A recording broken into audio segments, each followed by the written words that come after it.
আসসালামু আলাইকুম। সবাইকে স্বাগত জানাচ্ছি। আমি নাসরুল হাসান তন্ময়। শুরুতে বিআরবি কেবল সংবাদ শিরোনাম।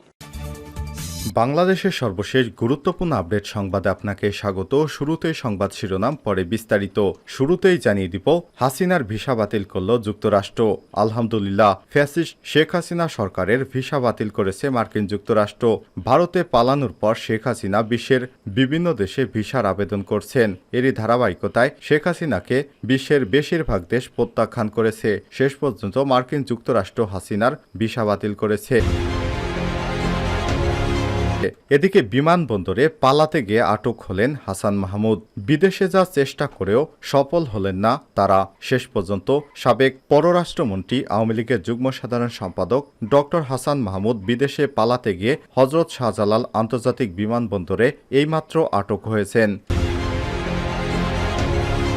জানিয়ে দিব, বঙ্গভবনে ছাত্র আন্দোলনের সমন্বয়কেরা সেনাবাহিনীর সঙ্গে জরুরি বৈঠকে যোগ দিতে এবং তিন বাহিনীর প্রধানদের সঙ্গে জরুরি বৈঠকে যোগ দিতে বঙ্গভবনে গেছেন আন্দোলনের সমন্বয়কেরা।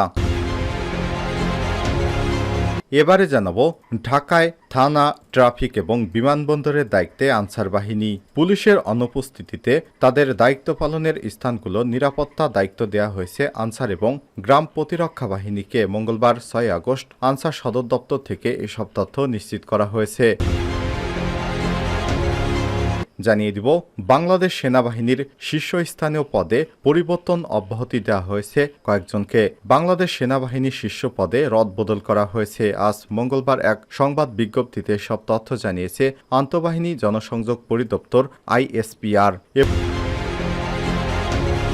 এবং সর্বশেষ জানিয়ে দিব, জাতীয় সংসদ বিলুপ্ত। জাতীয় সংসদ বিলুপ্ত করা হয়েছে।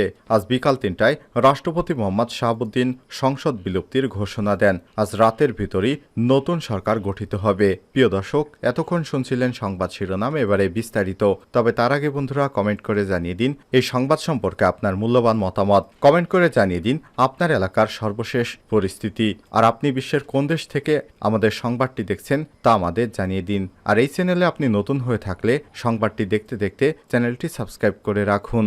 আর বন্ধুরা, ভিডিওটিতে একটি লাইক দিয়ে আমাদের সঙ্গেই থাকুন। এবারে বিস্তারিত। শেখ হাসিনার ভিসা বাতিল করল যুক্তরাষ্ট্র।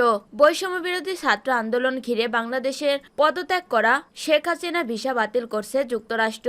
মঙ্গলবার 6 আগস্ট যুক্তরাষ্ট্রের পররাষ্ট্র দপ্তরের একটি সূত্র এ কথা জানায়। এর আগে সোমবার ছাত্রদের ডাকে লং মার্চ টু ঢাকা কর্মসূচির সময় শেখ হাসিনা ও তার বোন শেখ রেহানা পালিয়ে যেতে বাধ্য হন। বাংলাদেশ ছেড়ে প্রথমেই ভারতে পৌঁছেছেন শেখ হাসিনা। আপাতত তাকে ভারত আশ্রয় দিয়েছে। নিরাপদ আশ্রয়ে যেতে কিছুদিন তাকে সময় দেওয়া হয়েছে বলে সর্বদলীয় বৈঠকে জানিয়েছে ভারতের পররাষ্ট্রমন্ত্রী এস জয়শঙ্কর। তিনি জানান, শেখ হাসিনার পরবর্তী পরিকল্পনা কি তা নিয়ে ভারত সরকারকে জানালেন সে অনুযায়ী পদক্ষেপ নেওয়া হবে। প্রধানমন্ত্রী শেখ হাসিনাকে যুক্তরাজ্য আশ্রয় দেবে কিনা তা এখনো স্পষ্ট নয়। আরেকটি অসমর্থিত সূত্রে জানা গেছে শেখ হাসিনা ব্রিটেনের আশ্রয় চেয়েছেন, কিন্তু এখনো সেখান থেকে সবুজ সংকেত পাননি। শেখ হাসিনা যে পদ্ধতিতে ব্রিটেনের কাছে আশ্রয় চেয়েছেন, অভিবাসন আইন অনুযায়ী তা সম্ভব নয়। ওই পদ্ধতিতে কাউকে আশ্রয় দিতে পারে না ব্রিটেন। সে দেশের স্বরাষ্ট্র মন্ত্রণালয়ের সাথে যোগাযোগ করে এই তথ্য পেয়েছে ভারতের গণমাধ্যম NDTV। বিমানবন্দরে আটকে দেয়া হলো হাসান মাহমুদকে। বিদেশে যাওয়ার চেষ্টা করেও বিফল হয়েছেন সদ্য সাবেক পররাষ্ট্রমন্ত্রী ও আওয়ামী লীগের যুগ্ম সাধারণ সম্পাদক হাসান মাহমুদ। তাকে ঢাকার শাহজালাল আন্তর্জাতিক বিমানবন্দরে আটকে দেয়া হয়েছে। সূত্র জানা যায়, আজ মঙ্গলবার বিমানবন্দরের VIP লাউঞ্জে থাকা অবস্থান তাকে বিমানবন্দরের কর্মীরা ঘিরে ফেলেন। তখন নিরাপত্তা কর্মীরা তাকে সেখান থেকে সরিয়ে নেয়। তবে তিনি কোন দেশে যাচ্ছিলেন সে বিষয়ে নিশ্চিত করে কেউ কিছু বলতে না পারলেও জানা গেছে সার্কে ভিসা রয়েছে, তাই তিনি সার্কভুক্ত কোনো দেশে যাওয়ার চেষ্টা করেছিলেন। বর্তমানে তাকে কোথায় রাখা হয়েছে বিষয়টি নিশ্চিত হওয়া যায়নি। ছাত্র জনতার আন্দোলনে পতন হয়েছে আওয়ামী লীগ সরকারের। অবসরণীয় এই গণ অভ্যুত্থানের মুখে শেখ হাসিনা পালিয়ে গেলেও ভয়াবহ বেকায়দায় পড়েছেন আওয়ামী লীগের MP মন্ত্রীরা। অনেকে সুযোগ বুঝে দেশ ছাড়তে পারলেও আটকে পড়া অনেক MP মন্ত্রী ও অসংখ্য নেতাকর্মী প্রাণ ভয়ে পালিয়ে বেড়াচ্ছেন।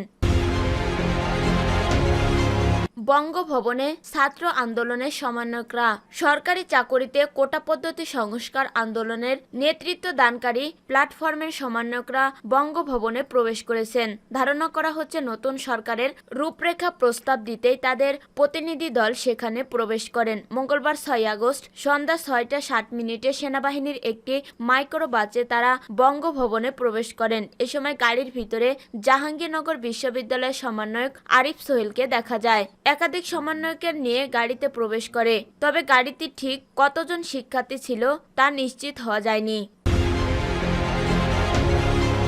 ঢাকায় থানা ট্রাফিক ও বিমানবন্দরের দায়িত্বে আনসার। পুলিশের অনুপস্থিতিতে তাদের দায়িত্বে পালনের স্থানগুলো নিরাপত্তার দায়িত্ব দেওয়া হয়েছে আনসার ও গ্রাম প্রতিরক্ষা বাহিনীকে। মঙ্গলবার 6 আগস্ট আনসার সদর দপ্তর থেকে এই তথ্য নিশ্চিত করা হয়েছে। এদিন কার্যত রাজধানীর কোথাও পুলিশের কোনো তৎপরতা বা উপস্থিতি দেখা যায়নি। কনস্টেবল থেকে ইন্সপেক্টর পদমর্যাদার পুলিশ সদস্যদের সংগঠন পুলিশ সার্ভিস অ্যাসোসিয়েশন ঘোষণা করেছে, পুলিশ সদস্যদের জীবনের নিরাপত্তা নিশ্চিত না হওয়া পর্যন্ত তারা কর্মবিরতি পালন করবে। ফলে এখন কার্যত অরক্ষিত থানা ও সড়কগুলো, এমন বাস্তবতা ট্রাফিক ব্যবস্থাপনা থানা এমনকি বিমানবন্দরের নিরাপত্তার দায়িত্ব পালনের নির্দেশ দেওয়া হয় আনসার ও গ্রাম প্রতিরক্ষা বাহিনীকে। বাংলাদেশ আনসারের গণসংযোগ কর্মকর্তা মোহাম্মদ রুবেল হুসাইন বিবিসি বাংলাকে বলেন, ইতিমধ্যে ঢাকা শহরের ট্রাফিক ব্যবস্থাপনায় নিয়োজিত হয়েছেন আনসার। বিমানবন্দরে মোতায়েনের প্রতিক্রিয়াও চলমান রয়েছে বলে জানান এই কর্মকর্তা। বাংলাদেশ সেনাবাহিনীর শীর্ষস্থানীয় পদে পরিবর্তন অব্যাহতি। বাংলাদেশ সেনাবাহিনীর শীর্ষ পদে রদবদল করা হয়েছে। আজ মঙ্গলবার এক সংবাদ বিজ্ঞপ্তিতে এই তথ্য জানিয়েছে আন্তঃবাহিনী জনসংযোগ পরিদপ্তর আইএসপিআর। বিজ্ঞপ্তিতে জানানো হয়েছে, মেজর জেনারেল জিয়াউর আহসানকে চাকরি থেকে অব্যাহত দেওয়া হয়েছে। লেফটেন্যান্ট জেনারেল মোহাম্মদ সাইফুল আলমের চাকরি পররাষ্ট্র মন্ত্রণালয়ে ন্যস্ত করা হয়েছে। লেফটেন্যান্ট জেনারেল মোহাম্মদ মুজিবুর রহমানকে GOC army training and doctrine command, lieutenant general Ahmed Tabrez Shams চৌধুরীকে সেনাবাহিনীর quartermaster general, lieutenant general Mizanur Rahman শামীমকে সেনাবাহিনীর chief of general staff, lieutenant general Mohammad Shahinul হককে কমান্ড্যান্ট এনডিসি এবং মেজর জেনারেল আসম রিদওয়ানুর রহমানকে এনটিএমসির মহাপরিচালক হিসেবে নিয়োগ দেওয়া হয়েছে।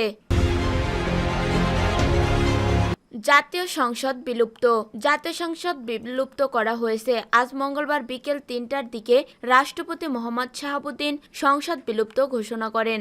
রাষ্ট্রপতির কার্যালয়ের প্রেস বিজ্ঞপ্তিতে জানানো হয়েছে, রাষ্ট্রপতি মোহাম্মদ শাহাবুদ্দিনের সাথে 3 বাহিনীর প্রধান, বিভিন্ন রাজনৈতিক দলের নেতৃবৃন্দ, সুশীল সমাজের প্রতিনিধি ও বৈষম্য বিরোধী ছাত্র আন্দোলনের নেতৃবৃন্দের বৈঠকের সিদ্ধান্তের প্রেক্ষিতে জাতীয় সংসদ বিলুপ্ত করা হয়েছে। এছাড়া বিএনপি চেয়ারপারসন বেগম খালেদা জিয়াকে মুক্তি দেওয়া হয়েছে এবং 1 জুলাই 2024 থেকে 5 আগস্ট 2024 পর্যন্ত বৈষম্য বিরোধী ছাত্র আন্দোলন ও বিভিন্ন মামলায় আটককৃতদের মুক্তি দেওয়া শুরু হয়েছে এবং ইতিমধ্যে অনেকে মুক্তি পেয়েছে।